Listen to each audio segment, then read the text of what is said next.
Hello people. Hello hello hello hello hello hello. I hope आप लोग मुझे बहुत क्लियरली देख और सुन पा रहे हैं। Just tell me, is it very comfortably audible and visible? Just tell me, is it very comfortably audible and visible?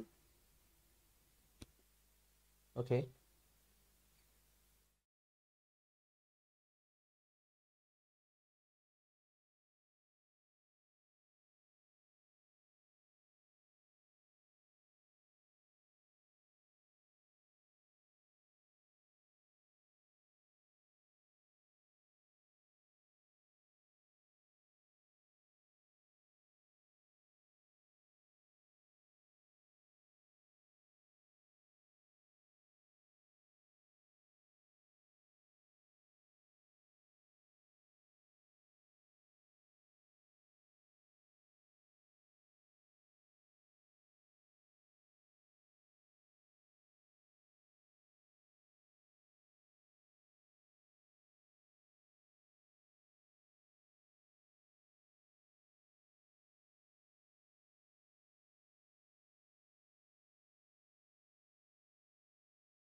Yes, people. Now I guess everything else is sorted, and now I think you can hear me very comfortably, very comfortably, very, very, very, very comfortably, very comfortably. चलो यारो। Yes, people. कैसे हैं आप लोग? कैसे हैं आप लोग? एक गधों, एक गधों गधों गधों गधों। चलो। Yes, people. फटाफट से पहले मुझे बताओ कैसे हैं आप लोग? अरे गधों यार, आप लोग एक तो लेक्चर शुरू करने तो पहले। अभिषेक अभिमन्यु डोसा।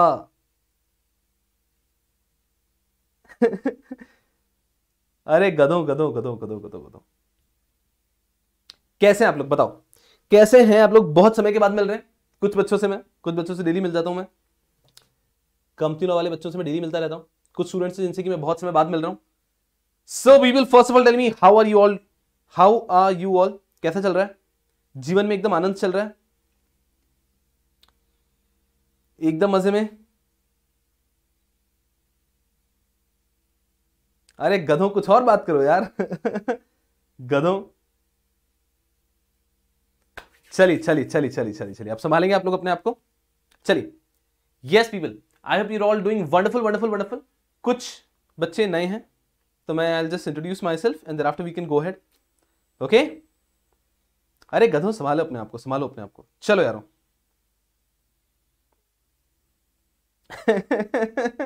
गधों। चलिए यार। I hope people are doing wonderful and this side it is Shubham Suklecha. I'll be taking up two subjects for you people. For the first one is company law. The second one is securities law. ये जो इतने ज्यादा बच्चों ने यहाँ पर पूरा का पूरा माहौल मचा रखा है, ये बच्चे वो हैं जो बच्चे डेली मुझसे सुबह कंपनी लॉ पढ़ते हैं 7:15 to 9:15। इसलिए गधे एकदम पागल हो रहे हैं। ठीक है, तो संभालो आप लोग अपने आप को। एंड सिक्योरिटीज लॉ का बैच हमारा स्टार्ट हो रहा है अभी। सबसे पहले I just give you fair introduction. अब सुनो कदो, थोड़ा ध्यान दो अच्छे से, ठीक है ना? अब थोड़ा सा आपको एक आइडिया देता हूं सब बच्चों को, सो दैट हम लोग कैसे स्ट्रक्चर तरीके से आगे बढ़ सकते हैं। चलिए यारो, सिक्योरिटीज लॉ के 5 बेसिक लेक्चर्स मैंने लिए थे, तो मैं ये आशा करता हूं कि आपने वो लेक्चर्स देख लिए हैं। अगर आपने वो 5 बेसिक लेक्चर्स नहीं देखे, मान लीजिए आपने वो 5 बेसिक लेक्चर्स नहीं देखे हैं, ठीक है, सो देन मेरी आपसे नॉर्मल सी रिक्वेस्ट रहेगी कि जैसे आपको समय परमिट करता है वो पहले 5 बेसिक लेक्चर्स देख लीजिएगा, ठीक है? तो ये लेक्चर चलने दीजिए, ये जो लेक्चर्स चल रहे हैं ये लेक्चर भी चलने दीजिए। यहाँ पे मैं चैप्टर 1 स्टार्ट कर दूंगा और पैरेलली आप लोग अपने टाइम के हिसाब से अगले 3 दिन में कोशिश करिए कि 5 लेक्चर्स भी करके आप रैप अप कर लें। वो लेक्चर्स आपको डिस्क्रिप्शन में मिल जाएंगे, तो डिस्क्रिप्शन में वो 5 लेक्चर्स के लिंक भी दे दिए। 2000 बेसिक्स जो पढ़ने के बाद अगर आप सब्जेक्ट को शुरू करते हैं, सब्जेक्ट के अंदर एक अलग मजा आता है, अलग एक मजा आता है। वैसे मैं आशा करता हूं कि यहाँ पे जो स्टूडेंट्स हैं उन्होंने वो बेसिक्स के लेक्चर देख लिए होंगे। मुझे पहले एक आइडिया दो कि how many of you have not seen those basics के लेक्चर्स? Tell me. ए चलो गधों, अब थोड़ा सा be a little patient so that we can start the lecture structured way में। Tell me, how many of you have not seen those basics के lectures? Yes people, how many of you have not seen those basics के lectures? I just have a fair idea.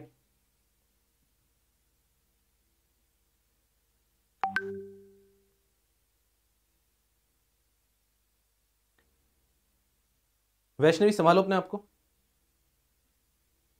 Okay okay okay okay okay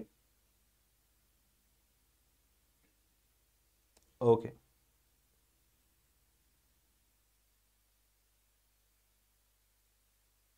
Pranav, that's there in the description box, don't worry.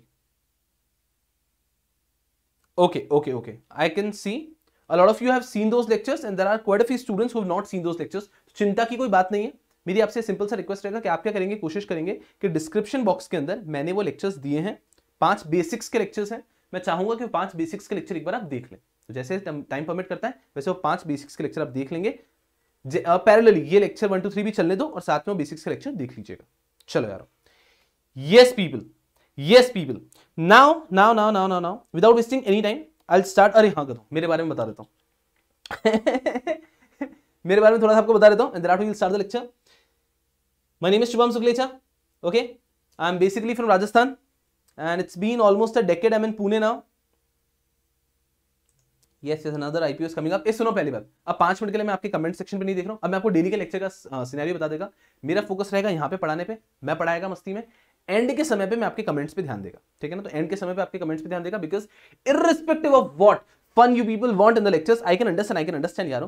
क्योंकि अगर अपन face to face batch में होते तो भाई साहब उसका एक अलग मजा होता, ठीक है ना। तो उस टाइम पे सलीम कुरैशी के खौफ के साथ में हम लोग लेक्चर्स को बहुत भयंकर तरीके से ले सकते थे। But since these are live lectures और आप बच्चे इस लेक्चर को घर से देखेंगे तो आपकी थोड़ी सी अपेक्षा रहती है कि सर बात कर लो थोड़ी सी, सर इधर उधर की बात कर लो हमसे। मैं उसको बिल्कुल समझ सकता हूं, लेकिन that should nowhere hamper the sanctity of the lecture, the flow of the lecture। so कैसा रहेगा यारों, मैं पूरी शिद्दत से पढ़ाएगा एंड एंड के कुछ समय पे, एंड के 10 मिनट में मैं आपसे यहां पर कमेंट सेक्शन के लिए रखेगा, ठीक है ना। तो अब आप कमेंट सेक्शन में थोड़े से शांत हो जाओ।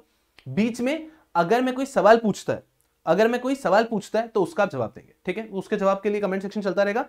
Otherwise my focus entirely is going to be on the lectures, ठीक है। कुछ गधे बच्चे कैसे हैं कि कमती लॉ हमें पढ़ते पढ़ते कुछ महीनों हो गए ना, तो ये क्या बहुत ही ऐसे जिगराना हो चुका है, तो ये गधे पागल हो गए, कुछ भी बोलते रहते हैं। तो संभालो अपने आप को, अदरवाइज कल सुबह आप देखो कमती लॉ के लेक्चर में मैं किसको लेकर आता है, ठीक है। तो अब संभालो गधों अपने आप को, ठीक है। And will start the lecture. I was introducing myself, my name is Shubham Suklecha and now discipline. चलो गधों discipline. My name is Shubham Suklecha and it has been almost a decade I'm in Pune। I'm basically from Rajasthan, Udaipur। I've done my schooling and everything from Udaipur and thereafter I shifted to Pune। I've pursued my LLB from ILS Law College and parallelly alongside with LLB 2014 के अंदर I've completed my CS, 2015 के अंदर I've completed my CA and 2016 के अंदर I've completed my LLB। Post that I've pursued LLM which I have completed in 2017। LLM अभी 1 साल का हो चुका है तो बहुत आसानी से कंप्लीट हो जाता है। In LLM I've done my LLM in corporate law specialization and that is all about me। Apart from these I've done certain small certificate and diploma courses wherein I found time and my interest। तो मैंने कुछ और certificate diploma courses भी किए। वो सब करने के बाद में आज आपके समक्ष में प्रस्तुत हुआ हूं सिक्योरिटीज लॉ का बैच शुरू करने के लिए। So how it works is I will tell you यार। लॉज जो होते हैं ना overall no matter how diversified laws you will see. अब एक तरफ टैक्स लॉज देख लो, एक तरफ आप आईबीसी रख लो, एक तरफ आप इंसॉल्वेंसी लॉ रख लो, हर लॉ का आपको इंटर रिलेशन मिलेगा ही मिलेगा। सो how it works is if at all आप लॉ को पढ़ने का एक तरीका ऐसा समझ लेते हैं। फोकस ये यहां पर आ जाओ। अगर लॉ को पढ़ने का ऐसा तरीका समझ लेते हैं कि वो लॉ क्यों आया था उस समय में, उस एरा में जब वो लॉ आया था, क्या नीड थी, तो आप लॉ को समझने के लिए बहुत ही इजी एस्पेक्ट रख सकते हैं। तो rather than simply understanding the provision, that has been my outlook। मतलब since I was a student ना, तब से लेकर एक आउटलुक इस प्रकार से रहा है कि लॉ को पढ़ने का एक जो गलत अप्रोच ये रहता है कि हम सीधे वी हिट द प्रोविजन कि प्रोविजन ऐसा कहता है, चलो समझा आगे बढ़ते हैं। अब ये प्रोविजन ऐसा कहता है, चलो समझा आगे बढ़ते हैं। इस प्रकार से आप लॉ के साथ आगे नहीं बढ़ सकते। अदरवाइज क्या होगा, वो आपके माइंड की मेमोरी में बड़ा शॉर्ट टर्म के लिए रहेगा, हाँ ऐसा था, और 3-4 दिन बाद तो चला जाएगा। So you have to understand while studying law what you have to do is you have to read the law first, then you have to think कि ये लॉ क्यों आया था, उस समय में ऐसी क्या जरूरत थी कि लॉ आया था, and then you have to understand the law from its intent कि लेजिस्लेटर ने क्या सोच के लॉ बनाया होगा। अगर आप उस आउटलुक से लॉ पढ़ते हैं, कोई भी law, company law, securities law, आपका कोई भी लॉ, तो ट्रस्ट मी आपके लिए उसको समझना, उसको रटना जो है वो आउटलुक ही नहीं होता है। आपका आउटलुक क्या होता है कि you have felt the law and then it gets very easy. I am going to straight away start first chapter as well, so you will realize कि इवेंचुअली लॉ को एक अलग लॉ में आपको डूब जाना है, बह जाना है। उस तरह से अगर आप चले जाते हैं देन एग्जाम्स वगैरह सारी चीजें तो बहुत दूर की हो जाती हैं। You get very comfortable with all of these things. Okay, so that is how your objective has to be with law. You to feel the law, you to get into the law. अगर आप subject को सिर्फ इस उद्देश्य से देखोगे कि ये मेरा एक सब्जेक्ट है, मुझे एग्जाम देना है और पास होना है, देन थिंग्स गेट डिफिकल्ट. तो आपको वो जो एक ऑब्जेक्टिव वो माइंड में कहीं बैक ऑफ योर माइंड रहना चाहिए. Have to write an examination, तो उसकी भी तैयारी करनी है. But while studying a subject, the first prima facie view should not be कि एग्जाम देके पास होना. The prima facie view has to be कि हाँ ये सब्जेक्ट क्या है, इस सब्जेक्ट को बहुत अच्छे से समझना है, बेहतरीन तरीके से समझना है. अगर वो आउटलुक आपने रखा तो आपके लिए सब्जेक्ट पास होना वुड बी लाइक, मतलब it would be a cake walk. It would be a cake walk. Okay, चलो. एग्जामिनेशन, सीएस एग्जीक्यूटिव के जो एग्जामिनेशन होने वाले हैं, upcoming examination for June 21 and December 21, उनके लिए ये बैच परफेक्टली एप्लीकेबल रहेगा. Okay, so what you have to do is you to simply understand कि सर क्या एक बार हमने लॉ पढ़ लिया फिर उसमें अमेंडमेंट्स आते हैं क्या? बिल्कुल आते हैं, बिल्कुल आते हैं. तो सर फिर क्या? आपको किसी चीज की चिंता नहीं करनी होती है. पहली चीज तो अमेंडमेंट्स इतने माइनर होते हैं कि अगर आपने लॉ को एकदम परफेक्ट तरीके से पढ़ा है तो अमेंडमेंट को आप खुद ही इंटरप्रेट कर पाओगे. मैं आपको उतना रेडी कर दूंगा. सेकेंडली, एनीवेज हर स्टूडेंट के लिए, भले वो मेरा हो या नहीं हो, अमेंडमेंट लेक्चर में कंडक्ट करता हूं एग्जामिनेशन के पहले. तो आपके अगर कोई फ्रेंड मित्रगण होंगे जिन्होंने दिसंबर का एग्जाम दिया होगा, भले मुझसे पढ़े होंगे या नहीं पढ़े होंगे, अमेंडमेंट लेक्चर मुझसे पढ़े ही होंगे. तो भले रेगुलरली मुझसे पढ़े नहीं होंगे, तो अमेंडमेंट लेक्चर तो अपन आधी दुनिया के लिए पढ़ाते हैं. तो अमेंडमेंट्स को लेकर आपको कभी भी चिंता करने की आवश्यकता नहीं होगी. मतलब ये कैसा रहता है, एक नॉर्मल क्वेश्चन होता है एक स्टूडेंट का, तो उसको लेकर मैं पहले आंसर करता हूं so that then I can start the lecture. Sir हमें अमेंडमेंट्स को लेकर चिंता करनी है क्या? बिल्कुल भी अमेंडमेंट्स को लेकर चिंता नहीं करनी है. बिकॉज अमेंडमेंट्स मैं आपको कह रहा हूं धीरे धीरे आपको जब बैच कंप्लीट होगा तब तक तो you will be self sufficient to understand the amendment. But वैसे ही मैं जनता को, जगत को अमेंडमेंट पढ़ाने आऊंगा, तब आप भी चाहे तो मुझसे अमेंडमेंट्स पढ़ सकते हैं. तो अमेंडमेंट की बिल्कुल चिंता करने की जरूरत नहीं है. इसके अलावा जो नॉर्मल क्वेश्चन एक स्टूडेंट के दिमाग में आता है कि सर हम मान लीजिए कोई टॉपिक पढ़ रहे हैं, for example securities law, company law, तो क्या सर इंटर रिलेटेड है क्या? Look I tell you, as I say all the laws are interrelated and there is no sequence as such कि पहले आपने ये लॉ पढ़ना है फिर आपने ये लॉ पढ़ना है. कोई सीक्वेंस नहीं है. जहां जहां पे जरूरत पड़ती रहेगी उसके रेफरेंसिंग मैं देता रहूंगा. तो सिक्योरिटीज लॉ पढ़ने के पहले हमें क्या पता होना चाहिए? कुछ भी नहीं पता है तो भी चलेगा. सिक्योरिटीज लॉ पढ़ने के पहले हमें क्या पता होना चाहिए? कुछ भी नहीं पता है तो भी चलेगा. जहां जहां पे जरूरत पड़ेगी उस जगह पे मैं उसकी रेफरेंसिंग देता रहूंगा. क्लियर है हम लोग? इसके अलावा कोई सवाल अगर आपके दिमाग में आ रहा है तो भी पूछ सकते हैं. अब आप बच्चों को कमेंट करना अलाउड है. किसी के भी दिमाग में कोई सवाल आ रहा है वो पूछ सकता है. Then I am going to directly start with the session. कोई सवाल बोलो यारो. गधो ऐसे सवाल नहीं पूछोगे, सीरियसली बोलोगे आप. बोलो क्या सवाल है दिमाग में?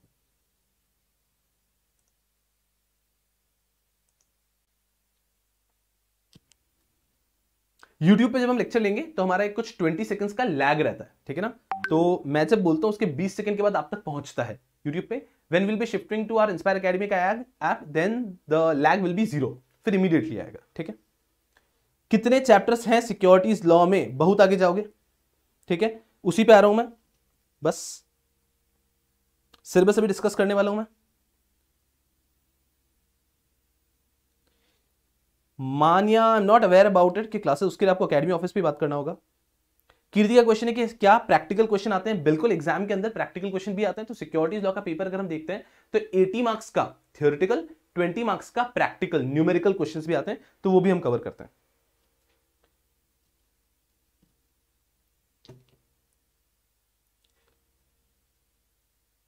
भावेश पूछ रहे सर कोर्स कब तक कंप्लीट हो जाएगा? भावेश आई टेल यू यार, मतलब व्हेनेवर आई टीच तो I don't teach with this outlook that इस ड्यू डेट तक मुझे सिलेबस कंप्लीट करना है. मैं आपको ये आश्वासन दे रहा है कि एक बार बैच में आप बैठ जाओगे ना, मतलब बैच शुरू होने के 1 महीने बाद आप भी मुझसे कभी नहीं पूछोगे कि बैच कब तक कंप्लीट होगा. Trust me on that. You will be like कि हाँ बस ये मिल रहा है, ये बहुत ही बेहतरीन तरीके से मजा आ रहा है, on the batch goes in that direction. But of course I understand that you have a exam to write. तो आई विल ऑलवेज इंश्योर कि आपके एग्जाम के एक ड्यू टाइम पहले तक वो बैच कंप्लीट हो जाए. ठीक है?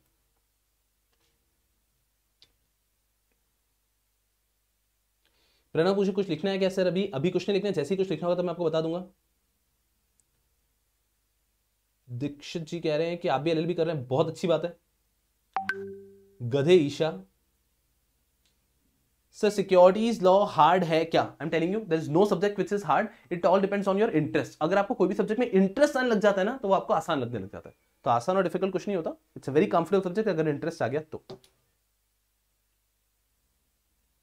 बेसिक्स के लेक्चर कहाँ है आपके पर्सनल चैनल पे है क्या? कनिका नहीं बेटा जी, बेसिक्स के लेक्चर इंस्पायर के चैनल पे ही है और वो आपको डिस्क्रिप्शन बॉक्स में मैंने दे दिए. तो इस लेक्चर के खत्म होने के बाद डिस्क्रिप्शन बॉक्स में जाएंगे तो वहां पे आपको सारे बेसिक्स के लेक्चर मिल जाएंगे. ओके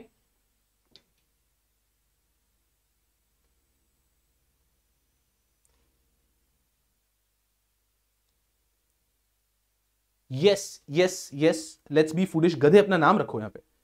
अभी जो ड्राइव में लेक्चर्स मिलेंगे वो इसी से होगा। यस बेटा जी। तो जिन बच्चों ने जून 21 के लिए फ्रेश रिकॉर्डिंग का ड्राइव लिंक भी लिया है, उनको यही लेक्चर्स मिलेंगे जो कि रिकॉर्ड होंगे और डेली मतलब वीकली बेसिस पे आपको मिलते रहेंगे। ओके सुनो, जो भी पूछना अभी पूछ लो, सो दैट एक बार क्या लेक्चर स्टार्ट करेंगे फिर मैं वापस कमेंट सेक्शन पे नहीं देखेगा, और डेली बेसिस पे कार्यक्रम नहीं चलेगा। ये कार्यक्रम अभी अपन कर लेते हैं और एंड में डाउट्स के लिए डेली बेसिस पे चल जाएगा। तो आज तो आपको कुछ भी सिलेबस के बारे में पूछना है पूछ सकता है।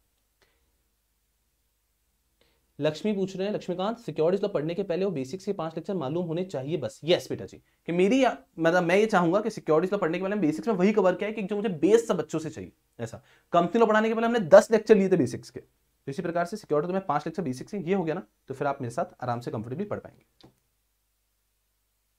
और क्या रेफर करना है मॉड्यूल और ओनली नोट्स? सलोनी, ये मैं जैसे जैसे बैच आगे बढ़ेगा एंड में बताऊंगा कि मॉड्यूल अगर आपको पढ़ना है तो किस प्रकार से पढ़ना है, बाकी each and everything will be covered in the notes.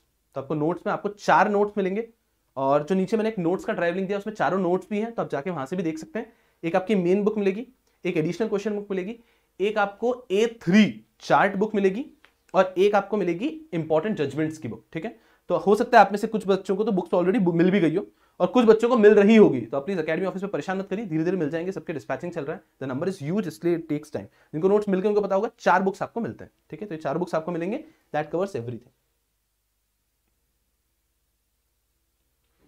Sairaj कह रहे हैं कि घर पे कैसे पढ़ाई करनी है, वो मैं आपको बताता रहूंगा ड्यूरिंग द बैच कि क्या क्या आपका घर पे पढ़ना है, होमवर्क जैसे डेली क्या पढ़ना है वो मैं बताता हूं। महेंद्र सीधे पूछे क्वेश्चंस किस प्रकार के आते हैं एग्जाम में? महेंद्र वो आप अभी नहीं पढ़ सकते, जैसे आपके कुछ चैप्टर्स कंप्लीट होते हैं फिर आप सोच सकते हैं इस प्रकार के क्वेश्चंस आते हैं। तो जब तक आप लॉ नहीं पढ़ोगे तो उसके ऊपर किस प्रकार के क्वेश्चंस आते हैं ये कहना बहुत मुश्किल है। Pranav sir, I am from Delhi, can I purchase exit lecture? Pranav, you can have a word at the academy office, sure you can.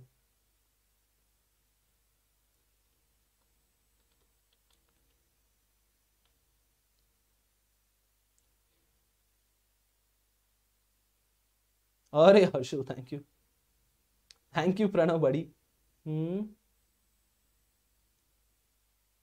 नहीं Shravani, no, thank you Rutuja. Kirti, live ही लेक्चर्स होते हैं, तो जो बच्चे ऐप में देखते हैं वो लाइव देखते हैं, जो बच्चे ड्राइविंग लेते हैं उनको रिकॉर्डेड मिलता है। ऐसा तो दोनों के अपने अपने प्रोज एंड कॉन्स हैं। फेस टू फेस कह अभी कुछ नहीं कह सकते, तो उसके भरोसे पढ़ाई को आप पोस्टपोन मत करो।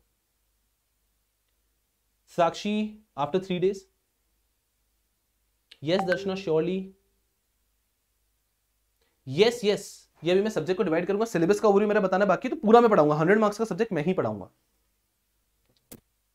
चलो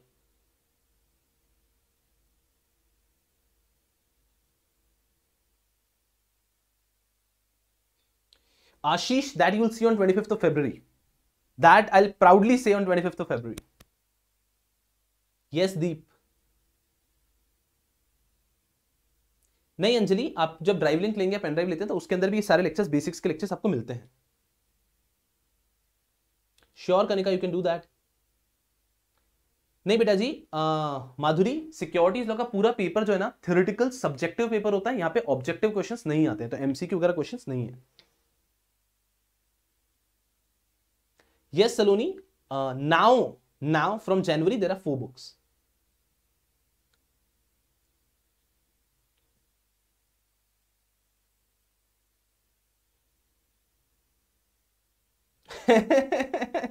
प्रणव,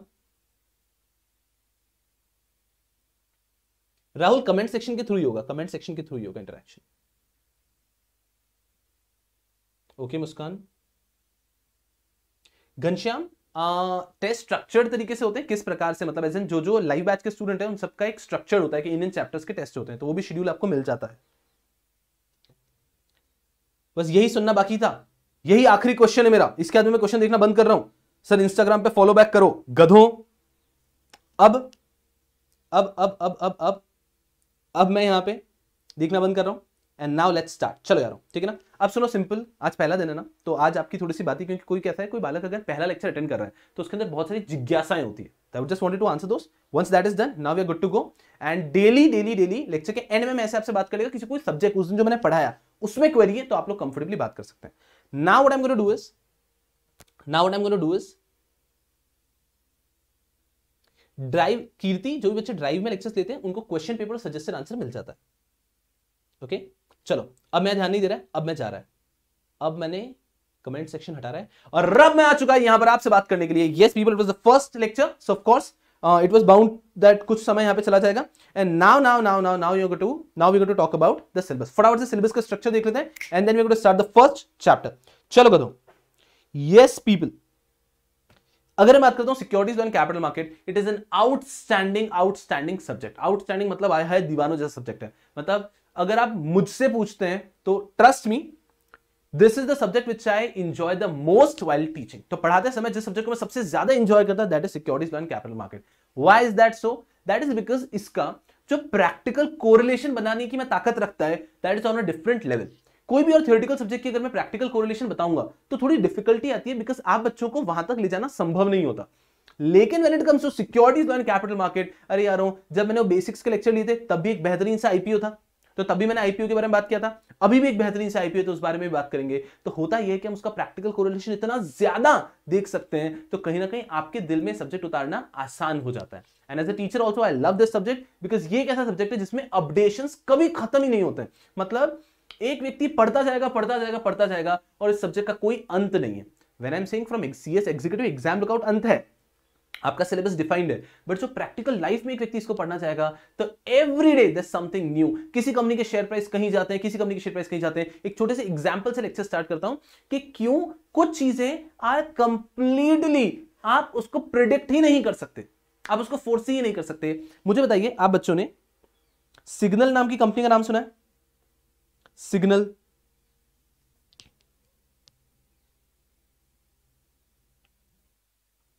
सिग्नल नाम की कंपनी का नाम सुना है क्या? बताओ मेरे को। With this example I am going to start this subject. Signal नाम की कंपनी का नाम सुना है क्या?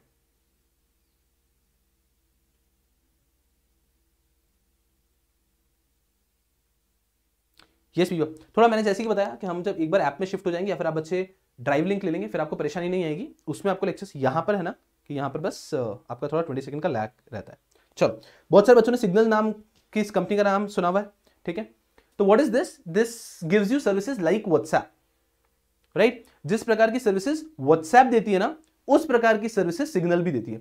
तो व्हाट्सएप जो सर्विसेज देती है आपकी, व्हाट्सएप, टेलीग्राम, इसी प्रकार की सर्विसेज देती है सिग्नल भी। बट सिग्नल बहुत ही छोटे लेवल पे काम करती है, बहुत, मतलब वो व्हाट्सएप का 1% भी नहीं है। व्हाट्सएप की जो ताकत है, व्हाट्सएप की जो शेयर्स की वैल्यू, व्हाट्सएप की जो कंपनी की वैल्यू है, उसका 1% भी सिग्नल नहीं है। सुना मेरी बात को। थोड़े दिनों पहले एक चीज आपने देखी होगी कि थोड़े दिनों पहले एक व्हाट्सएप की यूजर पॉलिसी है, वो चेंज हो गई। व्हाट्सएप की यूजर पॉलिसी चेंज हुई, कुछ प्राइवेसी पॉलिसी चेंज हुई, that they can read and understand your messages you are sending. तो आई टेल यू, उनका उद्देश्य कुछ और था, उनका आपके मैसेजेस रीड करने में इंटरेस्ट ही नहीं है। अब होता क्या है कि एक चीज, कोई भी चीज चेंज हुई, उसको न्यूज चैनल ने एक तरीके से पोर्ट्रे किया, और भाई साहब हमारी जो मेमर कम्युनिटी है, उन्होंने आग लगा दी। उन्होंने छोड़ा ही नहीं। अरे मम्मी और मौसी के कन्वर्सेशन, वो हेडक्वार्टर पे सो रहे हैं, कोई मतलब बालक बालिका के कन्वर्सेशन, वो चीज को लेकर उन्होंने मेमर कम्युनिटी नहीं थे, भाई साहब कम्युनिटी ने आग लगा दी। और व्हाट्सएप को कहीं का नहीं छोड़ा, तो लोगों के बीच में एक जो वेव है वो इस प्रकार की चली कि व्हाट्सएप हमारे कोई प्राइवेसी नहीं है। अरे मैं आपको क्या कहता हूं, आधी जनता के जीवन में वैसे भी प्राइवेसी नहीं है, वो सब कुछ ही पब्लिक रखते हैं, लेकिन वो भी no there is no privacy on WhatsApp, we are going to uninstall it, ये। So my point is just कि एक वेव चली कि नहीं व्हाट्सएप में प्राइवेसी नहीं। व्हाट्सएप का उद्देश्य कुछ और ही था। व्हाट्सएप का उद्देश्य क्या था? जैसे कि आज आप अमेजन पे जाते हो, अमेजन पे आप सर्च करते हो कि रीबॉक शूज आपने देखे, आप मिंत्रा पे सर्च करते हो रीबॉक शूज, आप यूट्यूब पे गए और यार कौन से विच शूज टू बाय। तो होता क्या है, फिर आपको हर जगह पे, आप इंस्टाग्राम पे जाओ, फेसबुक पे जाओ, हर जगह पे आपको रीबॉक शूज दिखने लगते हैं। ये तो आप सबने एक्सपीरियंस किया होगा। किसी ने अगर नहीं एक्सपीरियंस किया तो आज करना, क्या करना, फोकस करना। कोई भी एक आप कार का एग्जांपल ले लो, कोई भी एक कार, आप मोबाइल का एग्जांपल ले लो। आप एक काम करो, iPhone 11, iPhone 12 सर्च करो हर जगह पे, अमेजन पे, फ्लिपकार्ट पे, गूगल पे, यूट्यूब पे, इन 4 जगहों पे जाके अभी सर्च करना after the lecture iPhone 11 best mobile to buy, iPhone 11 और iPhone 12 ऐसी जगह पे सर्च करना। 2 मिनट के लिए हर जगह पे सर्च करके छोड़ देना। मैं आपको क्या कह रहा हूं, आप उसके बाद जहां जाओगे अगले वीक भर तक, आप इंस्टाग्राम पे जाओगे, आप फेसबुक पे जाओगे, आप जहां जाओगे आपको इसी के ऐड दिखेंगे, iPhone iPhone iPhone iPhone iPhone iPhone. कोई ऐसी चीज जो आपने लाइफ में यूज नहीं की वो ट्राई करके देखना। सो हाउ इट वर्क्स इज कि व्हाटएवर यू सर्च ना, कि उनके बैकएंड पे फीड होता है और वही चीज उनकी मार्केटिंग एजेंसी फिर आपको दिखाती है। तो व्हाट्सएप इसी में एक स्टेप आगे लेना चाहता था कि अगर आप किसी से बात भी करते समय ऐसा बोल दोगे that I am planning to buy a laptop, है ना, I am planning to buy a phone, this phone is good, तो वो वहां से कीवर्ड पकड़ के और वहां से भी आपको सजेस्टेड सर्च में भेज देगा। तो उनका इंटेंशन सिर्फ धंधा था, उनका इंटेंशन सिर्फ धंधा था, ये था। लेकिन उसको बेहतरीन तरीके से मॉड्यूलर कर दिया और हमारे सामने ऐसा रख दिया, भाई व्हाट्सएप तो भाई साहब आपके कैमरे से देख लेगा कि आप क्या कर रहे हो अपने बेडरूम में। तो हमारे दिमाग में ऐसा रेप्लिकेट किया गया, ठीक है ना। पॉइंट वो नहीं था मेरा, समझना अच्छे से। तो ये व्हाट्सएप को लेके पब्लिक के बीच में एक बहुत ही अजीब सी इमेज हुई, गुडविल हैम्पर हुई, लोगों का ट्रस्ट थोड़ा सा शेकी सा हुआ, right. And now understand there is a company signal, US की कंपनी है, इतनी सी कंपनी है, इतू सी कंपनी है, छोटी सी कंपनी है, ठीक है ना। इस कंपनी ने जो सिग्नल कंपनी है ना, इस कंपनी का मेन क्या है, यहां पे भी आप मैसेजिंग कर सकते हो, वीडियो कॉल कर सकते हो, लेकिन इट इज इनका जो इंक्रिप्शन है दैट इज वेरी स्ट्रॉन्ग, कि आपका एक भी डेटा उनके पास सेव नहीं होता है। व्हाट्सएप का थोड़ा बहुत सेव होता है, इनका कुछ भी डेटा उनके पास सेव नहीं होता है। सुनना ध्यान से, ये कंपनी इलॉन मस्क, हमारा जो बंदा है वर्ल्ड रिचेस्ट पर्सन, ठीक है, किस दिन इलॉन मस्क के बारे में बात करेंगे। उस व्यक्ति ने बस ट्वीट किया, यूज सिग्नल। आफ्टर व्हाट्सएप का प्राइवेसी पॉलिसी जैसी चेंज हुआ, उसने बस ट्वीट किया यूज सिग्नल। भाई साहब सिग्नल का शेयर प्राइस कितना बढ़ा होगा, क्या लगता है, क्या सोच सकते हो, क्या विचार कर सकते हो, सिग्नल का शेयर प्राइस कितना बढ़ा होगा। कमेंट करो अभी, इतनी देर से मैं बोल रहा था कमेंट मत करो, अब करो। What do you think signal का शेयर प्राइस कितना बढ़ा होगा, सोचो।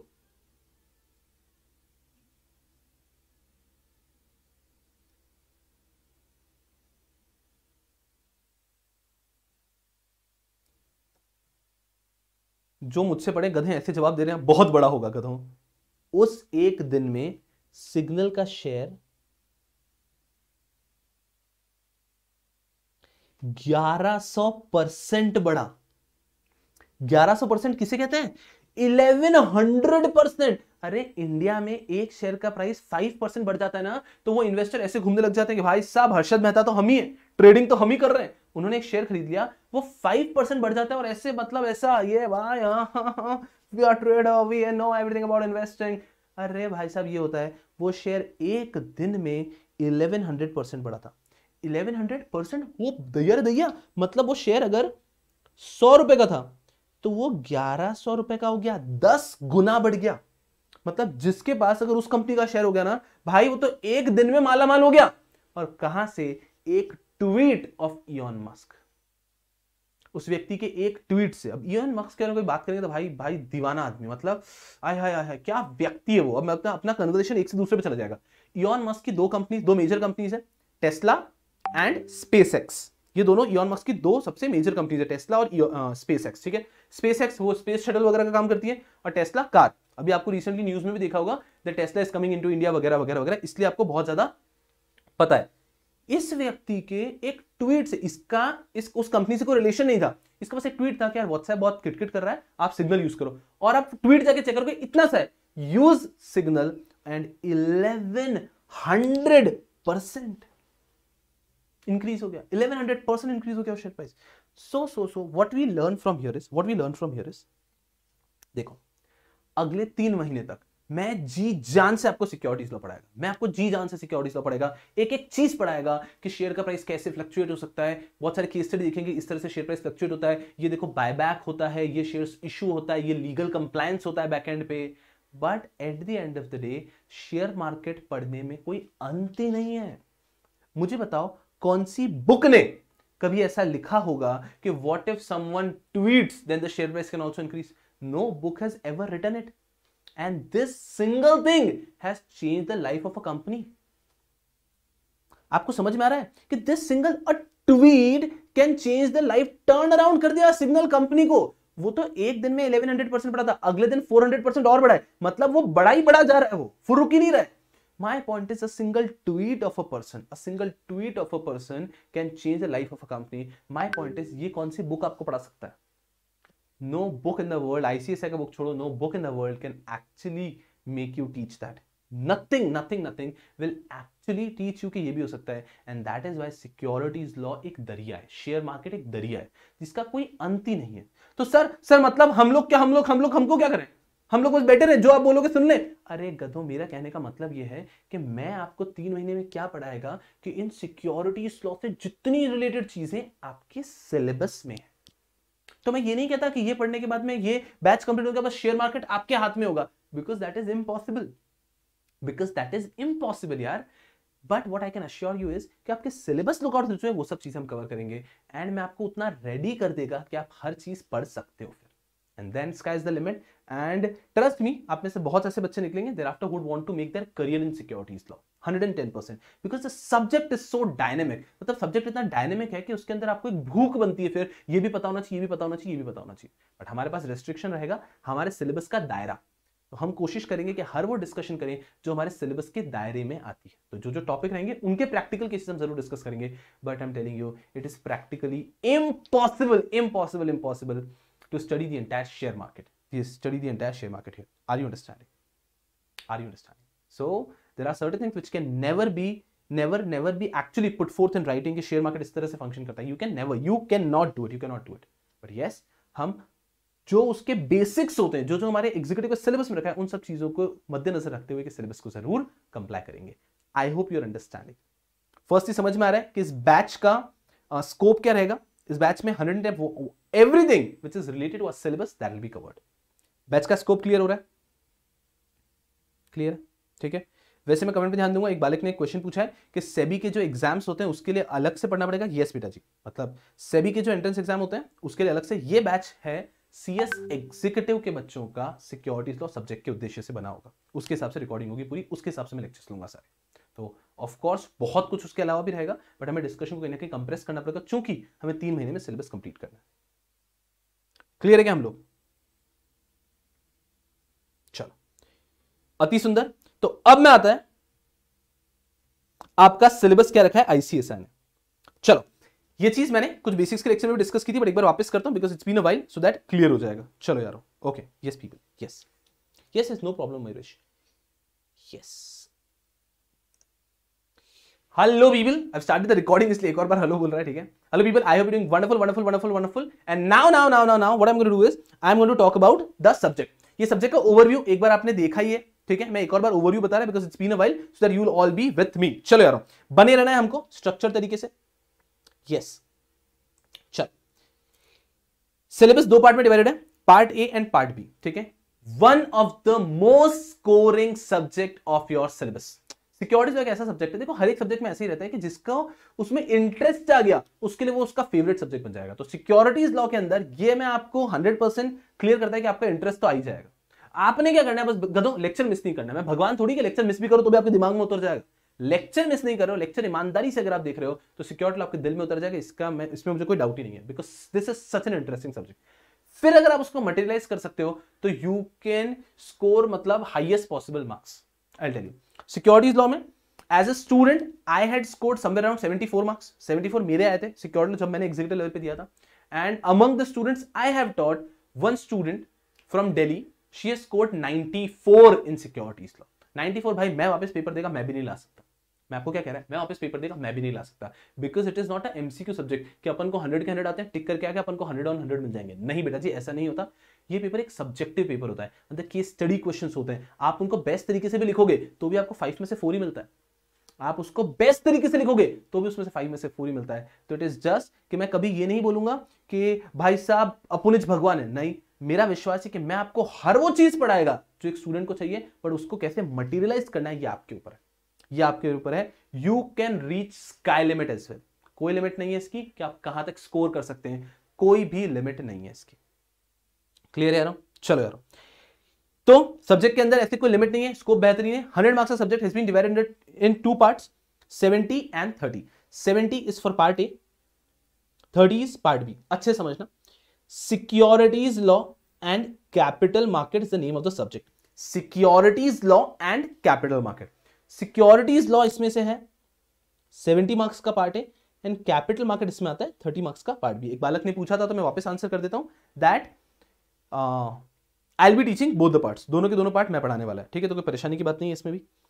अब फोकस करना चाहते हैं पार्ट ए जो सिक्योरिटीज लॉ का है, ये लॉ है, राइट यहां पे कुछ लीगल एस्पेक्ट पढ़ोगे, वेयर एज जो पार्ट बी है कैपिटल मार्केट 30 मार्क्स का, this is very easy, very scoring. ये बहुत आसान है, बहुत स्कोरिंग है, बिकॉज यहां पे लॉ है ही नहीं, यहां पे सिर्फ कंसेप्ट। यहां पे क्या है, there are concepts relating to share market. Share market से रिलेटेड कंसेप्ट है। मैंने आपको बेसिक्स के लेक्चर में बोला था कि एक एप्लीकेशन है, मोबाइल एप्लीकेशन, जो मैं अपेक्षा करूंगा आप सबके पास होगी, वो होगी मनी कंट्रोल। तो आप बच्चों ने मनी कंट्रोल जो है ना वो डाउनलोड करके रखना आपके पास, आप सबके पास मनी कंट्रोल होना चाहिए। अब जब मनी कंट्रोल पे देखोगे उसको कैसे यूज करना है भी मैं बताया, अभी सिर्फ डाउनलोड करके रख लो। उसमें जो नोटिफिकेशन आते हैं उनको डेली डेली ऐसे देखते रहो, ऐसा ना कि क्या हो रहा है, ये क्या है इसके अंदर, ऐसा तो वो देखते रहो, तो भी धीरे धीरे आप चीजों को सीखते रहेंगे। मनी कंट्रोल उसमें आप बहुत फ्रीक्वेंटली देखोगे कि अरे यार ये बजाज फाइनेंस की शेयर प्राइस गिर गई, बजाज फाइनेंस की शेयर प्राइस बढ़ गई, यस बैंक की शेयर प्राइस गिर गई, यस बैंक की शेयर प्राइस बढ़ गई, इसमें बल्क डील हो गई, इसमें ब्लॉक डील हो गई, सेंसेक्स दिख रहा है, निफ्टी दिख रहा है। ये सारी चीजें जो हैं वो यहां पे कवर्ड होती है। ये सब कंसेप्ट्स हैं, इसमें कोई लॉ नहीं है, ये सब कंसेप्ट हैं। तो ये जो कंसेप्ट होते हैं ये 30 मार्क्स के आते हैं कैपिटल मार्केट में, ये बहुत ईजी पार्ट है, ये तो आप मस्ती से फोड़ के आओगे। एंड एग्जामिनेशन के पेपर में दो सेपरेट पार्ट आते हैं, पार्ट ए 70 मार्क्स का अलग, पार्ट बी 30 मार्क्स का अलग, तो एकदम अलग आता है। कोई ऐसा नहीं है कि सर 30 का नहीं आया, तो 100% 30 का आने वाला। ठीक है, तो ये है part B capital market 30 marks का, very easy and very scoring. इसमें बस आपको your head has to be in the right direction. चल, जैसे कि आपके अगर कोई पापा मम्मी भैया भाभी कोई भी व्यक्ति अगर ट्रेड करता होगा, राइट, दीदी वगैरह को भी कवर कर लो शेयर मार्केट में, तो उनसे अगर पूछेंगे एफएनओ क्या होता है, फ्यूचर्स एंड ऑप्शंस में ट्रेडिंग होती है, प्योर सट्टेबाजी, प्योर सट्टेबाजी। मतलब जब मैं धीरे धीरे आपको शेयर मार्केट में बारे में पढ़ाएगा, मैं हमेशा आपको मना करेगा कि वो सब मत करो, वो सब मत करो। शेयर मार्केट में आप भिन्न भिन्न प्रकार की ट्रेडिंग कर सकते हैं। एक होती है delivery based trading. Delivery based trading में क्या होता है कि आपने आज पैसे दिए, वो शेयर्स आपने खरीदे और शेयर्स आपके पास रहेंगे। ठीक है, ये फॉर एग्जाम्पल मेरे पास आज 5 लाख रुपए हैं, मेरे को लगता है मुझे बजाज फाइनेंस के शेयर्स खरीदने हैं, तो मैंने 5 लाख रुपए दिए, बजाज फाइनेंस के शेयर्स खरीदे, और 5 लाख के बजाज फाइनेंस के शेयर्स मेरे पास में हैं। पहले वो शेयर्स फिजिकल फॉर्म में हुआ करते थे सर्टिफिकेट, अब वो मेरे डीमैट अकाउंट में होता। ठीक है, तो शेयर्स में ये है डिलीवरी ट्रेडिंग, ये है जो हमें प्रमोट करनी है, जो हम सबको आगे लेके जाएगी। इंडिया का फ्यूचर है ट्रेडिंग में डिलीवरी ट्रेडिंग। तो शेयर मार्केट में आपका इन्वेस्टमेंट करोगे, डिलीवरी ट्रेडिंग मतलब आपका शेयर्स है, नाउ उस कंपनी के आप हल्के से ओनर भी बन चुके हो, kind of, that is share market delivery trading, that is good, जो हमें आगे करेंगे लाइफ में। ठीक है, दूसरा होता है FnO, futures and option. This is pure सट्टेबाजी, दिस इज प्योर सट्टेबाजी। ये आपके यहां पर पढ़ाऊंगा मैं आपको पार्ट बी में। इसमें कैसा होता है, people bet with respect to the expected price. For example आज मैं और आप ये कह रहे हैं कि बजाज फाइनेंस की जो शेयर प्राइस है ना 3 महीने बाद इतनी होगी, आप कह रहे हो नहीं नहीं उतनी नहीं होगी, उससे कम होगी, and we are practically placing a bet only कि उतनी होगी कि नहीं होगी, that is futures and options. तो उसमें क्या होता है कि हम शेयर को आज नहीं खरीद रहे, 3 महीने बाद के शेयर की प्राइस के ऊपर सट्टा लगा रहे, that is futures and option. ये मैं एकदम क्रूड लैंग्वेज में आपके सामने रख रहा हूं, इसको लीगली उन्होंने कैसे टर्मिनोलॉजी करके उसको लॉ, इंडिया में गैम्बलिंग तो अभी तक अलाउड ही नहीं है, इंडिया में गैम्बलिंग अलाउड नहीं है, तो उसको कैसे उन्होंने लीगली फिट इन किया, ये मैं आपको पढ़ाऊंगा पार्ट बी के अंदर कि कैसे लीगली फिट इन किया है। बिकॉज आप देखो ना इंडिया में कितनी चीजें होती है। मुझे बताओ, आप बच्चों ये देखते हो ना ड्रीम 11, फिर आप ये देख रहे हो एक और ड्रीम 11 जैसा एक और है, one is something which is promoted by Dhoni and one is promoted by Virat Kohli, तो 2 हैं। भाई साहब प्रैक्टिकली सट्टेबाजी तो हो रही है, प्रैक्टिकली उसके अंदर सट्टेबाजी तो हो रही है, एंड गैम्बलिंग तो इंडिया में इलीगल है, इंडिया में gambling still illegal. For example there are places like London, London में गैम्बलिंग लीगल है, मतलब जैसे कि अपन क्रिकेट पे बेटिंग करते हैं ना, इंडिया में लीगल नहीं है, लंदन में इट इज लीगल। एक्चुअली होती है ऐसी बेट्स कि हाँ वहां बैठो आप, वहां पे you can pay money and you can bet on a particular thing. अरे छोड़ो, दुनिया में बेटिंग किसी भी चीज पे होती है, लोग सट्टे के पीछे नशे में पागल हैं। There are places in the world, वहां पे रैट रेसेस होती है क्लब्स में, पब होते हैं ना, पब अपने आप पब लाउंजेस कैसे होते हैं, मैं बैठे हैं वहां पे, okay people are drinking, people are eating, people are dancing, वहां पे ऐसा होता है, वहां पे 2 पाइप्स लगे होंगे, ठीक है, रैट चूहे को इधर से छोड़ा जाएगा, देखते हैं कौन पहले पहुंचता है, और इस पे वहां बैठे हुए लोग सट्टा लगा रहे हैं, चूहा ए चूहा बी चूहा सी ऐसे लगा दी जितने पाइप्स हैं, एंड पैसे लग रहे हैं, yes yes yes yes, fight होती है एनिमल फाइट्स, उसमें पैसे लग रहे हैं। तो दुनिया भर में लोगों को मतलब दिस सट्टेबाजी गैम्बलिंग इज अ प्रॉब्लम, नशा है उसका, नशा है उसका, और उसके लिए लोग करते हैं। तो वर्ल्ड वाइड हर चीज में होता है, इंडिया में आज भी गैम्बलिंग लीगल नहीं है, समझना मेरी बात को अच्छे से। तो फिर सर ये ड्रीम 11, ये जो विराट कोहली वाला कोई सा है वो, ये सब चल कैसे रहे हैं देन? ये इस प्रकार से चल रहे हैं कि वो किसी तरह से लॉ के लूप होल में जो उनका मैकेनिज्म है, जिस तरह से वो करवाते हैं, उसको लीगल परव्यू के अंदर कवर कर लेते हैं कि देखो ये तो हमारे लीगल परव्यू में कवर हो रहा है, राइट, और उस तरह से वो उसको अलाउ करते हैं। उसी प्रकार से हम फ्यूचर्स एंड ऑप्शंस भी पढ़ेंगे कि exactly how do you cover everything. Futures option में क्या, फ्यूचर में तो सर ये तो सट्टा हो रहा है, मैं आपको बताऊं कैसे वो लीगली टर्मिनली कवर्ड है, कि प्रैक्टिकली वो ऐसा बोलते हैं हम तो शेयर्स ही खरीद रहे हैं on a future price. So those are futures and options. अगर आपके कोई भी घर वाले ट्रेड करते हैं, उनसे पूछेंगे ना, तो बहुत लोग तो मना ही करते हैं स्ट्रेट में, फ्यूचर्स एंड ऑप्शंस में कभी ट्रेड मत करो, बिकॉज दैट इज प्योरली सट्टा। तो ट्रेडिंग को मैं अगर दो में डिवाइड करता हूं, तो one is delivery based trading, one is futures and options, FNO popularly कहा जाता है। तो delivery is a thumbs up, futures and option should not be tried at least at the initial years of starting of trading। चल, तो ये सब चीजें भी सिलेबस में कवर होने वाली है। ये सारी चीजें होगी पार्ट बी कैपिटल मार्केट के। यहां पे कंसेप्ट आएंगे, एक ऐसा कंसेप्ट है कि ग्रीन शो ऑप्शन, आप भागोगे इधर उधर, भागने लगोगे घर में, लेक्चर देखते देखते उठोगे और इधर उधर भाग के वापस आओगे। और अरे green show option is a concept जो आपको दीवाना कर देगा, दीवाना कर देगा। तो इस प्रकार के सारे जो कंसेप्ट है, जिनका जो कि लॉ नहीं है, प्रोविजंस नहीं है, वो सब यहाँ पे 30 मार्क्स के आएंगे। ये आपके एग्जाम में बहुत ही स्कोरिंग होने वाला है, तो कोई परेशानी की बात नहीं है। अब आता हूं मैं पार्ट ए पे। चल आ जाओ सब लोग यहाँ पे। अब आते हैं हम पार्ट ए पे। रुको रुको रुको रुको, चल पार्ट ए की अगर मैं आपसे बात करता हूं, फोकस करना अच्छे से। पार्ट ए में आपके सिलेबस में, मैं आपके कमेंट्स पे भी ध्यान नहीं दे रहा हूं, ठीक है ना बेटा जी, तो please focus here. Part A के अंदर, सिलेबस के अंदर 3 एक्ट हैं और 11 रेगुलेशन। फोकस करना अच्छे से। पार्ट ए के अंदर 3 एक्ट हैं और 11 रेगुलेशन। फोकस अच्छे से। तो भाई साहब कुल मिला के पार्ट ए में हो गए 14 chapters. There are 14 chapters in part A. Part A का फर्स्ट 3 एक्ट है सिलेबस में। The first act is securities contract regulation act 1956, और यही है जो मैं चाहता था आज शुरू करना, but I don't think I will be able to start it now. अगर कर पाए तो आज कर लूंगा, नहीं तो कल स्टार्ट करेंगे हम लोग। तो हम will be starting our syllabus with SCRA 1956। SCRA 1956। Second, after this we going to go fourth to SEBI Act 1992, and after that we are going to go towards third, Depositories Act 1996। ये 3 आपको समझ में आ गया ना, तो आप दीवाने हो जाओगे, वैसे ही दीवाने हो जाओगे। बिकॉज ये तीनों हमें किस तरह से समझना है कि इंडिया की स्थिति क्या थी 1956 में। 1956 में इंडिया की स्थिति ओके ऐसी थी, हाँ उस हिसाब से ये लॉस सही है। 1992 में इंडिया की स्थिति कैसी थी, उसके बाद में 1996 में इंडिया की स्थिति कैसी थी। अरे मुझे बताओ, हर्षद मेहता स्कैम कौन सी ईयर का है? हर्षद मेहता स्कैम कौन सी ईयर का? Tell me, Harshad Mehta scam कौन सी ईयर का? फास्ट कमेंट सेक्शन पे देख रहा है मैं।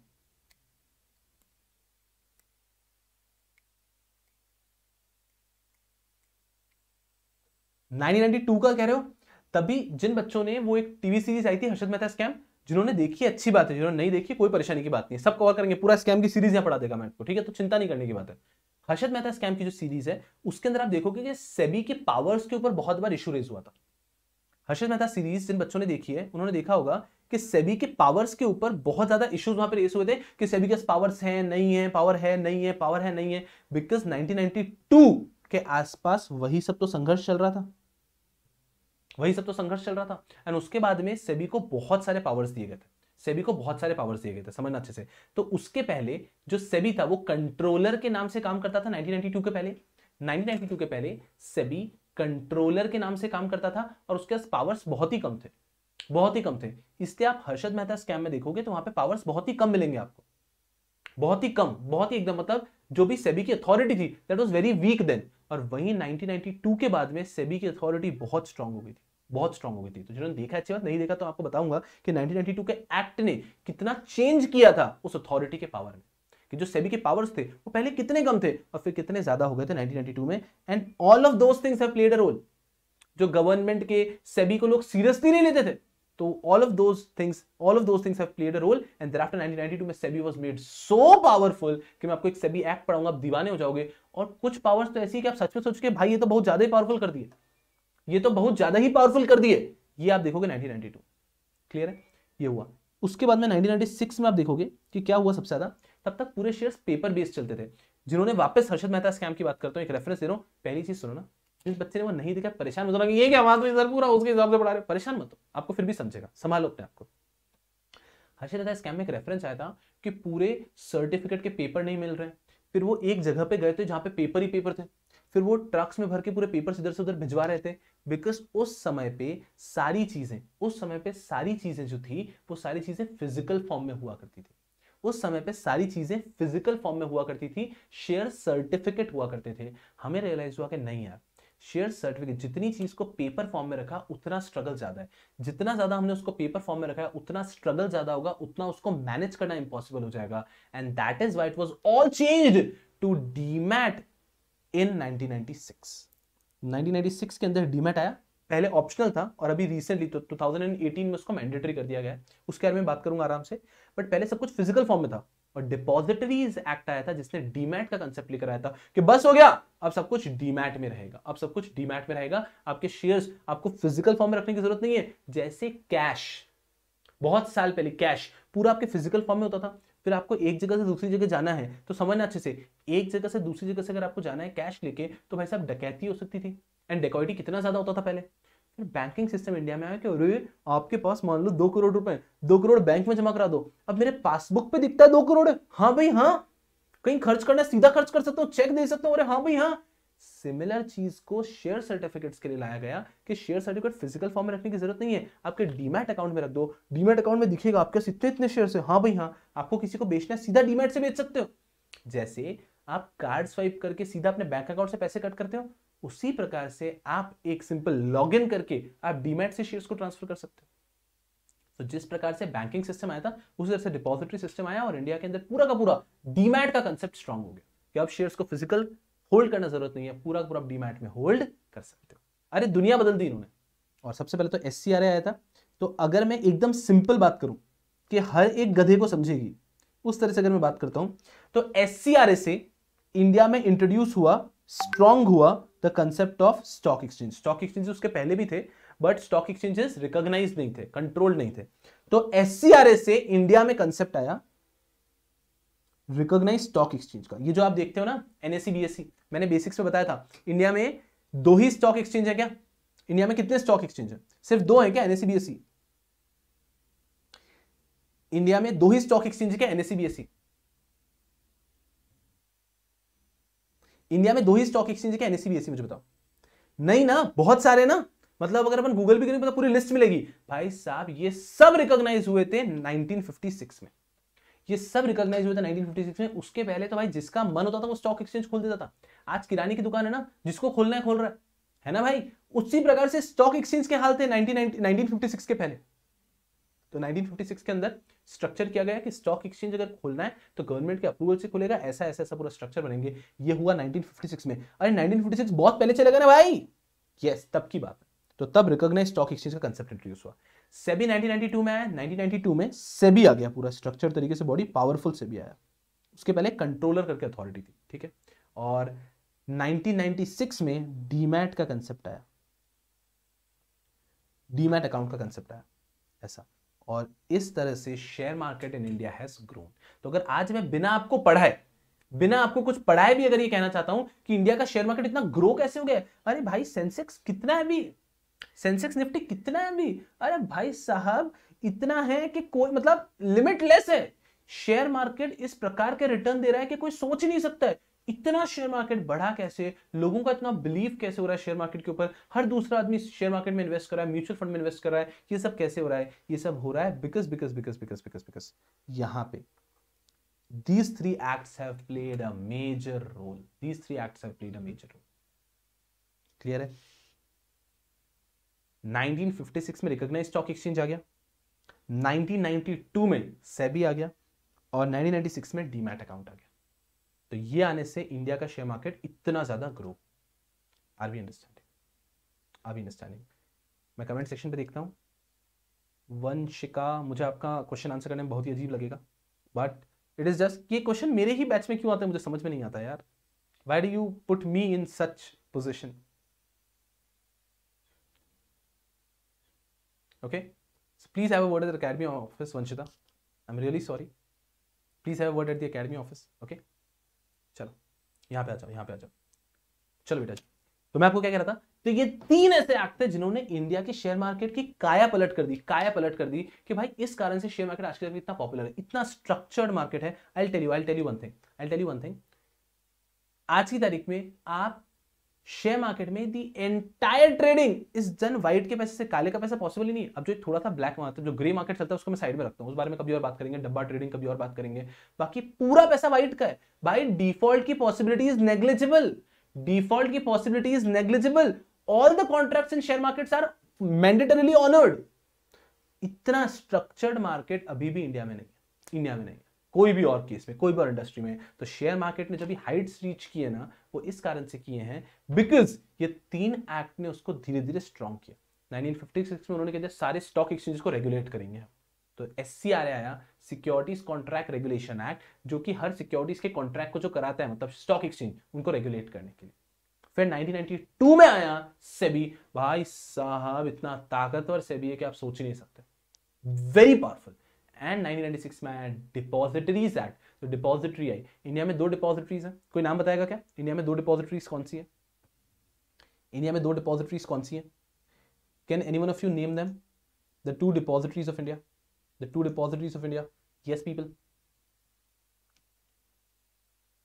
एक और चीज, आपने कोई परेशानी होना, सॉरी आप जो बोल रहे हो क्या, हर एक चीज में लिखवाता है जहां जहां रेफरेंस आएगा, तो मैं लिखवाऊंगा जब जरूरत होगी। अब टिल देन सिर्फ सुनते रहो, सो दैट यू विल अंडरस्टैंड कि हाँ सब्जेक्ट क्या है, तो आपका इंटरेस्ट डेवलप होगा ऑटोमेटिकली।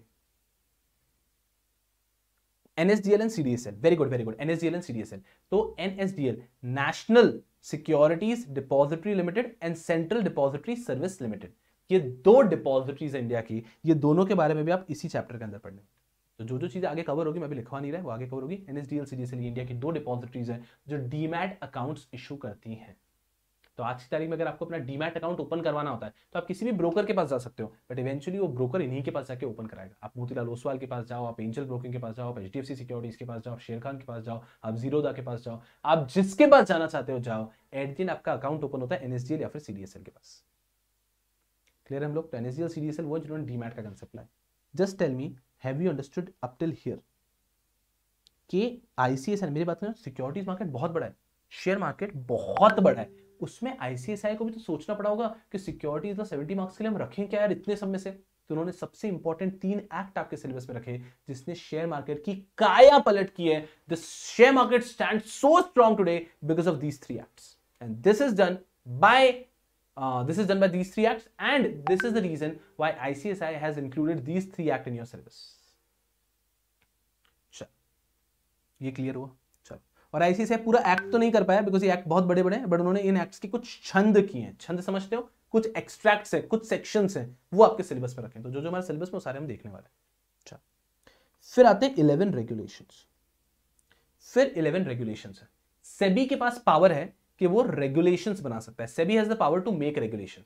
तो उसके तहत सेबी ने बहुत सारे रेगुलेशन, बहुत सारे मतलब if you remember the one who has seen basics का लेक्चर्स अभी तक, उन लेक्चर्स के अंदर मैंने बात की थी बेसिक्स के लेक्चर में कितने रेगुलेशन है भाई, कितने सारे रेगुलेशंस है। तो उन सब रेगुलेशंस में से इंस्टीट्यूट ने 11 रेगुलेशन आपके सिलेबस में, 11 के 11 नेम नहीं लिखूंगा यहाँ पे, आप बोर हो जाओगे, मैं कुछ नाम लिख रहा हूं सिंपल, जिससे आपको ध्यान रहे। एक है ICDR रेगुलेशन। अरे दीवाना कर देगा रेगुलेशन आपको, दीवाना मतलब आप पागल हो जाओगे, इधर उधर भागोगे, ऐसा रेगुलेशन है। दैट इज ICDR रेगुलेशन, ठीक है। Issue of capital and disclosure requirement. आज की तारीख में जितने IPO हो रहे हैं ना मार्केट में, अभी भी एक IPO चल रहा है पॉपुलर सा, ये सब IPO जो है ये सब इसको कंप्लाई करके हो सकते हैं, अदरवाइज इसकी परमिशन के बिना एक भी IPO इंडिया में नहीं हो सकता। IPO मतलब क्या? Initial public offer. कोई भी कंपनी अगर पहली बार शेयर्स इश्यू करना चाह रहा है पब्लिक को, तो IPO। तो IPO इंडिया में जितने भी होते हैं वो सब ICDR के हिसाब से। फिर मैं लाता हूं एक बहुत ही फेवरेट, इनसाइडर ट्रेडिंग। एक मूवी आई थी इनकी, सैफ अली खान साहब की, उस मूवी का नाम मुझे अभी याद नहीं आ रहा, आप बच्चे बता दोगे क्या? शेयर मार्केट पे मूवी आई थी सैफ अली खान साहब की, इनसाइडर ट्रेडिंग पे मूवी थी सैफ अली खान की। I am not able to recall the name, फटाफट बोलो फटाफट बोलो। बाजार, ये बात बाजार मूवी जिस व्यक्ति ने देखी है ना, सर आप तो बस यही सब मूवी दिखवा दो हमको, अरे गधो संभालो अपने आप को यार। तो अगली बार लाइफ में जब ब्रेक लोगे ना, तब rather than watching some shitty movie you will see बाजार या फिर ये चीजें, तो इससे आपको और थोड़ा सा ओवरव्यू मिलेगा। अब कहता है वो तो मूवी थोड़ी सी एग्जैजरेटेड होती है, बट उसको अगर अपन ग्राउंड लेवल पे थोड़ा सा डिस्काउंट करके भी बात करें ना, तो बाजार मूवी में भी क्या था कि वो लोग शेयर्स में ट्रेडिंग करते थे based on insider information. Insider information क्या होती है? कंपनी की कोई ऐसी इन्फॉर्मेशन जो बाकियों को नहीं पता है बट मुझे पता है। कंपनी की कोई ऐसी इन्फॉर्मेशन जो बाकियों को नहीं पता है, मुझे पता है, उस पर ट्रेड करना इज इलीगल, उस पर ट्रेड करना इलीगल। एग्जाम्पल देता हूँ, आज मान लो Bajaj finance, one of the leading companies of India, मैं उसका डायरेक्टर है, ठीक है, उस कंपनी का डायरेक्टर है मैं। उस कंपनी का इस क्वार्टर में बहुत नुकसान हुआ है, और ये क्वार्टर के रिजल्ट 2 दिन बाद मार्केट में आने वाले, 2 दिन बाद न्यूज में उसके क्वार्टर के रिजल्ट आने वाले, ठीक है। मुझे तो पहले से पता है कि उसके शेयर प्राइस गिरने वाले, उसके बेस पे मेरे पास जितने भी शेयर्स थे मैंने बेच दिए। ये इनसाइडर ट्रेडिंग है, बिकॉज आपके पास एक ऐसी इंफॉर्मेशन थी जो अभी तक पब्लिक के पास नहीं है। A person had some information which is not there with public and the person has traded on the basis of that information. Insider trading उठा के ले जाएंगे। इंडिया बुल्स में इंसाइडर ट्रेडिंग हुई है, ऐसे बहुत सारी कंपनीज में इंसाइडर ट्रेडिंग हुई है, और जिसके अंदर उसके कारण बड़े बड़े पनिशमेंट लगाए गए। तो इंसाइडर ट्रेडिंग भी इलीगल है, बट एक प्रॉब्लम क्या है इंसाइडर ट्रेडिंग के अंदर?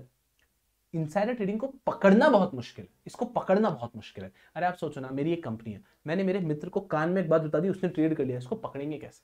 तो पकड़ना थोड़ा मुश्किल है, लेकिन भाई साहब इसको अगर पकड़ लिया ना, तो भाई साहब ऐसी हालत की जाती है उस व्यक्ति की कि आप सोच भी नहीं सकते। सुनना अच्छे से।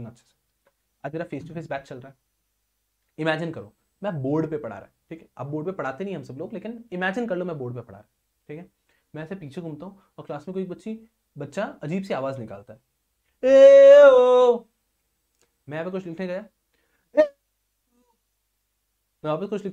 ए ओ। मैंने कहा क्या चल रहा है भाई? मैं जब क्वेश्चन किया तो पीछे आवाज आती है। क्लास में 200-250 बच्चे बैठे हैं, 200-250 students sitting in the class. How will I even get to know कि कौन वो आवाज कर रहा है? सुनना अच्छे से। मैंने वापस एक बार ये हुआ, और हमेशा अलग अलग तरह से आवाज आ रही है, कभी यहाँ से आती है, कभी वहां से आती है, कभी वहां से आती है। क्लास बड़ी सी है हल्क। मैं एकदम वापस घुमा ऐसा, और मैंने जैसे ऐसे लिखा और ऐसे घूमा, और एक जना बोला था ए, और मैंने पकड़ लिया, अब वह ए पे अटक गया। मैंने बोला खड़ा हो। इमीडिएटली मैंने उसको कह दिया कि you are suspended from the class, you are not allowed to attend any lecture of securities law. और फीस भी रिफंड नहीं की। हाँ, फीस भी रिफंड नहीं की। पनिशमेंट तभी तक हुआ भाई। सुनो मेरी बात को अच्छे से, निकाल दिया क्लास। डोंट यू थिंक कि मैंने जो उसको पनिशमेंट दिया, अरे क्लास से निकाल दिया कि आज के बाद आप कोई भी सिक्योरिटी लॉ का लेक्चर अटेंड नहीं करता, फीस रिफंड कर दी होगी, वो छोड़ो, कोई भी सिक्योरिटी लॉ का लेक्चर अटेंड नहीं कर सकते। Don't you think that the punishment I have given is way more than the thing which he has done? मतलब उसका एक्ट और पनिशमेंट जो है ना, वो बिल्कुल भी प्रोपोर्शनेट नहीं थे। डोंट यू थिंक कि मैंने उसको बहुत ज्यादा पनिश कर दिया? एक मस्ती कर रहा था क्लास में एक रीजनेबल लेवल ऑफ मस्ती चलती है। मैंने, आपको नहीं लगता कि मैंने उसको थोड़ा सा ज्यादा पनिश कर दिया? प्रोपोर्शनेट नहीं था पनिशमेंट। हाँ यार सर, प्रोपोर्शनेट नहीं था यार, कि बालक ने एक दिन मस्ती की और इतने सारे लोग कर रहे थे यार, उसमें से एक को आपने पकड़ के उसको यार क्लास से निकाल दिया, उसका करियर इस पे हैम्पर हो जाएगा। I understanding, and I tell you another thing about this subject, securities law. All over India there are hardly few people who can actually teach this subject, and I don't generally talk about it, but I am seriously saying this. और ये you can talk about this to your seniors, अपने seniors से बात करिएगा। Hardly are few people in India who can actually teach securities.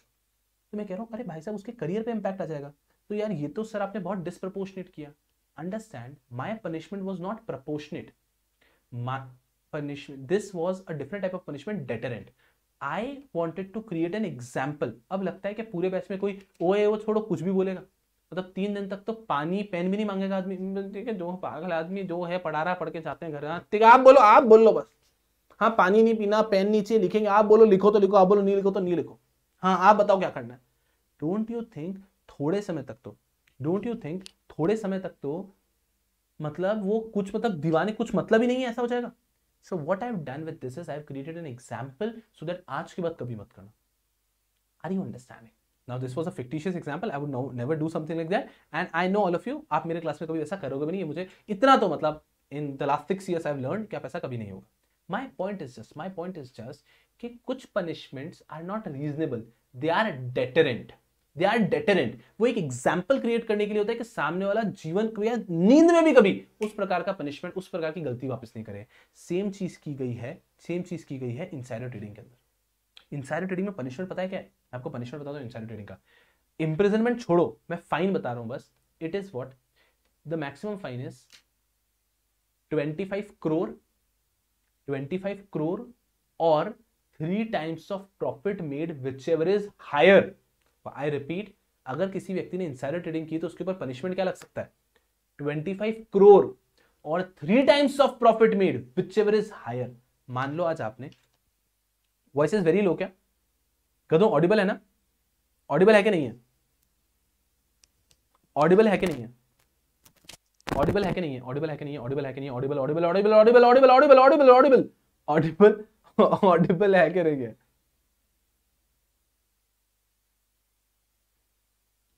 Audible है कि नहीं है? कदों ऑडिबल है ना? है ना? वैसे भी लेक्चर को मैं एंड कर रहा है, तो बस एक बार मेरे साथ बने रहो, फोकस करो अच्छे से। चलो चलो यहां पर सुनाओ। Understand understand understand understand very carefully. चलो understand very carefully. Yes people, so the fine is 25 crore और 3 times of profit made whichever is higher. मेरी बात समझना, मेरी बात समझना। अरे मैं आपको दीवाना कर देगा अभी। 25 crore और 3 times of profit made whichever is higher. चलो आपने आज क्या किया? आपने आज, आपके पिताजी एक कंपनी में काम करते हैं, डायरेक्टर हैं, और आपके पिताजी की फाइल पे आपने देख लिया, उनके पिताजी से पूछ लिया क्या उन्होंने कुछ आपको बातों ही बातों में बता दिया दैट ये जो है ना इस कंपनी में ऐसा ऐसा चल रहा है। आपने उस पर ट्रेड करके 10 लाख रुपए कमा लिए। आपने उस पर ट्रेड करके 10 लाख रुपए कमा लिए। आप पे फाइन क्या हो सकता है पता है? 10 लाख रुपए कमा लिए। अबे फॉर्मूले में आपका फाइन लगाता हूं मैं। 25 crore और 3 times of profit made, you made the profit of 10 lakh rupees. तो आपका क्या हो सकता है? 25 crore और 30 lakh rupees whichever is higher. मतलब क्या? 25 करोड़ का फाइन लग सकता है फिर भी आप पे। मतलब सर चोरी करो तो बड़ी करो वरना मत करो। सही बात है? रुको रुको रुको रुको रुको रुको। ठीक है सर, बड़ी करी इस बार। इस बार क्या किया हमने सर? प्रॉफिट ही किया 30 करोड़ का। 30 करोड़ का प्रॉफिट कमाया। रुको, आप पे पेनल्टी कितनी हो सकती है? 25 करोड़ और 3 times of profit made 25 crore और 3 times of 30 crore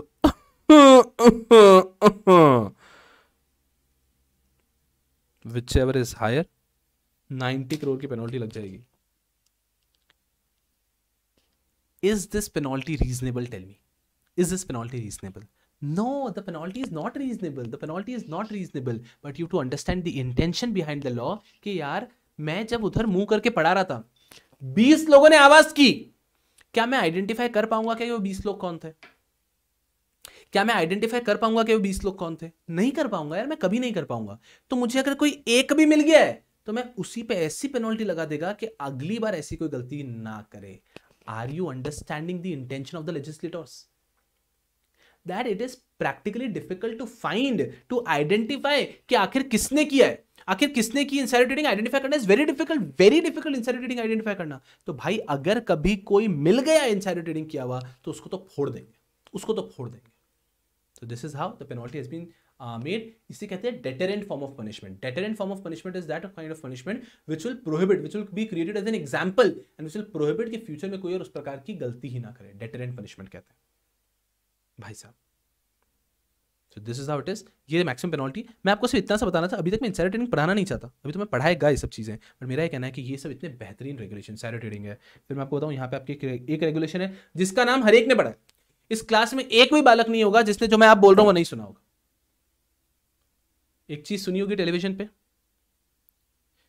mutual fund are subject to market risk, please read all the screen related acronyms carefully. पढ़ा होगा ना, पढ़ा होगा, सुना होगा। ऐसा वो लोग बोलते हैं म्यूचुअल फंड ऐसे करके बोल देते हैं, बहुत तेज तेज बोल के निकल जाते हैं। Mutual fund are subject to market risk, please read all the mutual funds are subject to market risk, please read all the scheme related documents carefully. ये बोलते हैं ना यार, ये क्यों बोलते हैं? बिकॉज वो लिखा हुआ है म्यूचुअल फंड रेगुलेशन में।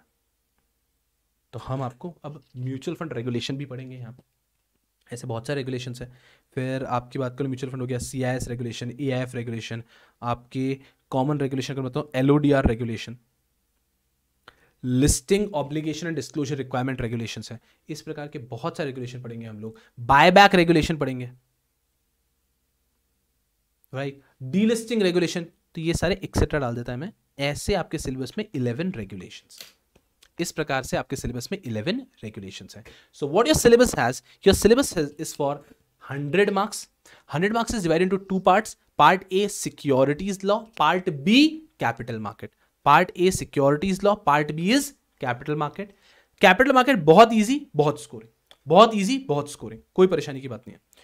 और अब आते हैं 70 marks की सिक्योरिटी. यहाँ पे लॉ है, तो लॉ कैसा है, 3 एक्ट और 11 रेगुलेशन. सर रेगुलेशन क्या होता है, रेगुलेशन कैसे बनता है, ये भी सिलेबस में है, तो ये भी हम पढ़ेंगे. 3 एक्ट और 11 regulation, 3 acts and 11 regulation. 3 acts are these 3 most important law of your syllabus. मतलब एग्जाम में 20-25 मार्क्स से तो ये 3 एक्ट ही आ जाते हैं, क्योंकि बहुत इंपॉर्टेंट भी है. और फिर आते हैं 11 रेगुलेशंस, जिसके मैंने कुछ 3-4 एग्जाम्पल दिए, बट ऐसे आपके सिलेबस में 11 रेगुलेशंस है.